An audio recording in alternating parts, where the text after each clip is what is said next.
For as long as he's been asked about it, George Bush has publicly professed not to care much about his legacy. I'm reading about George Washington still. My attitude is if they're still analyzing number 1, 43 ought not to worry about it. And why would he want to, given the long list of targets he's presented to his critics? The tragically weak response to Katrina, which will always overshadow the administration getting it right, like the last few days with Hurricane Gustav. No child left behind. The president's education initiative, even some supporters concede is a failure. An economy in shambles. He's in the bottom 5 to 10 presidents in the history of the United States. And the people who knocked these buildings down. But the president can take heart that none of those will be his defining issue.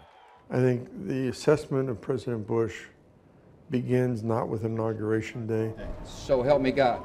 but with 9/11. And then it goes to Iraq. And there, even Democratic critics like Michael O'Hanlon He went to war in a deliberately cavalier way. say the success of the surge in Iraq will help the president's legacy. But let's also be fair.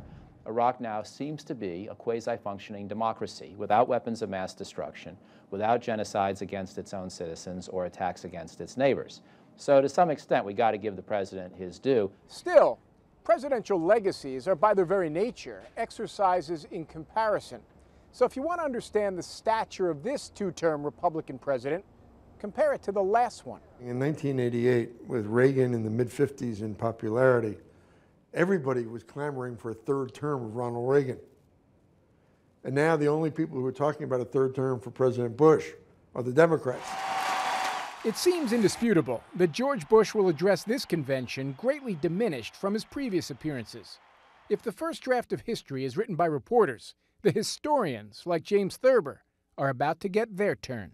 All presidents think that history will change perceptions of their activities. I think that history will be unkind to this man. And it would seem the historians won't offer the president much comfort. Jim Axelrod, CBS News, Washington.